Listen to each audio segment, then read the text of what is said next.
cause exist as a Pan-Africanist organization. We embrace Pan-Africanism to say that gradually, the founding manifesto of the EFF says we are going to advocate for the gradual integration of the African continent in terms of infrastructure, in terms of the economy, in terms of how we get to relate amongst ourselves. That we must play a meaningful role in the development of the economy in all other parts of the African continent. That we must combine the resources that we have for common collective prosperity as Africans. Because there is a coincidence or reality that you cannot escape in the world now. Everywhere, people who look like me and you, people of African ancestry are found everywhere. They are treated like subhuman. You know, in terms of these measurements of the economy and development, the United States of America is supposed to be the most developed country in the world as of now. But go and take out the 40 million black people or people of African ancestry, and then you gauge them as a group of 40 million. Their socio-economic indications are the same as all of us here in the African continent. Go to Brazil. Brazil has got the second highest black population in the world after Nigeria. In terms of people of African ancestry, go and take them out and measure their socio-economic progress. They are the same as all of us. Why is it that all collective black action doesn't lead into success? Show me one successful African country in the African continent which has developed its industry, which controls its own economy without colonial and neo-colonial influence. If we do not do anything about that, it means all of us who are alive here, we will live and we will all disappear. Our great-children and great-grandchildren will still be subject of white supremacy of neo-colonialism. They will still be domestic workers and gardeners of white people. Those that started the struggle before, they thought that no, our grandchildren are going to live better than us.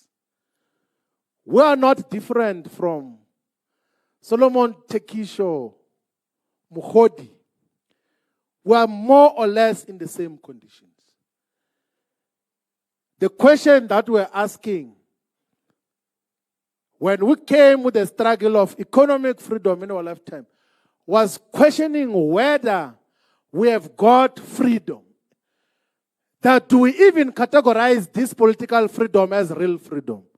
And the question which all of us must ask moving forward is that, is the freedom coming tomorrow? What do we do? Do we live? What do we do moving forward? How do we fight to attain real economic freedom in our lifetime? This big hole, which is few kilometers away, if not a kilometer away, was such that it's a product of the diamond rush. In the beginning of the discovery of the diamonds, it was still at surface level. You did not need huge machines and sophisticated systems to get the diamond. Everyone else was allowed to mine the diamonds. Black people and white people. But the rush of the colonial settlers intensified that. Let us go to discover the diamond that we need in that part of the world. And the most important thing that I want to highlight is that then the white component of the diamond rushers, those who were rushing for diamond, then said, let us pass the laws as to how do we mine the diamonds here.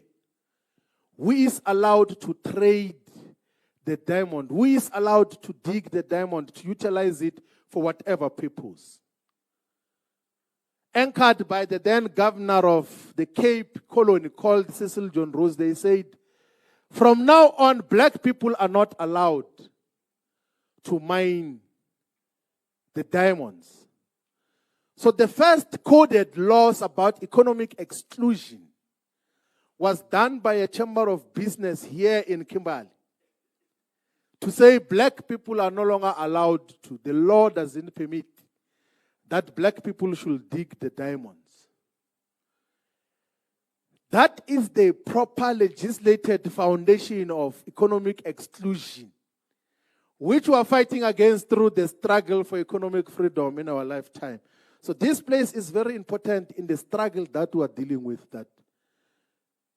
So the Chamber of Mines says, no, black people cannot mine. It's only whites. The only role that black people could do is to be assistants of otherwise the small-scale mining corporations that are being owned by the white establishment. When there was later on in the late 1800s the discovery of gold in the Witwatersrand Basin, currently called Gauteng, Johannesburg, the number of colonial settlers increased. That the reason South Africa has got the highest number of colonial settlers is because of the diamonds and the gold which was discovered here. They came to naturalize and even constituted their own governments. For one reason or another, which we are going to give the clearer context of what happened, they then constituted governments in territories, 4 territories. So you had a Cape government, which is the current Northern, Eastern, and Western Cape. And then there was a Transvaal government. Transvaal is currently what is Gauteng, Mpumalanga, Northwest, and Limpopo.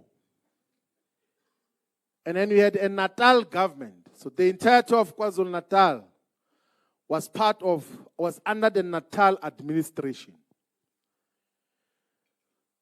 And then you had the current Free State as the Orange River colony. So you had 4 colonies for the most of the periods after the 1800s.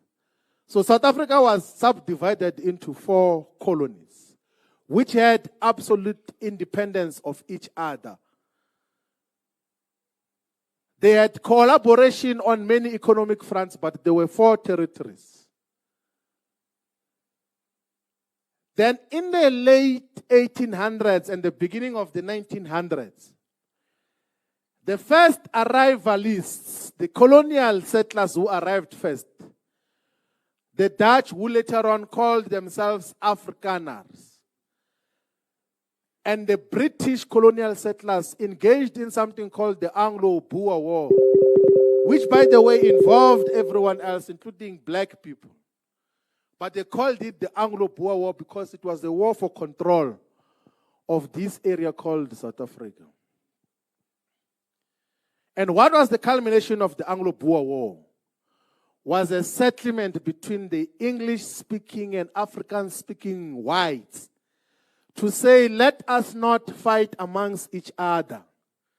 There is enough wealth for all of us here. Let us constitute these 4 colonies into one country. Let's unite these 4 colonies into one country, which will be based on white supremacy and common oppression of the black majority. Are we still united, fighters? I need unity today, like throughout. Real unity. Then they say, let's constitute one country out of the 4 colonies. And then it was called the Union of South Africa. And because of the military protection of the British Empire, they had to go to the British Parliament to pass a law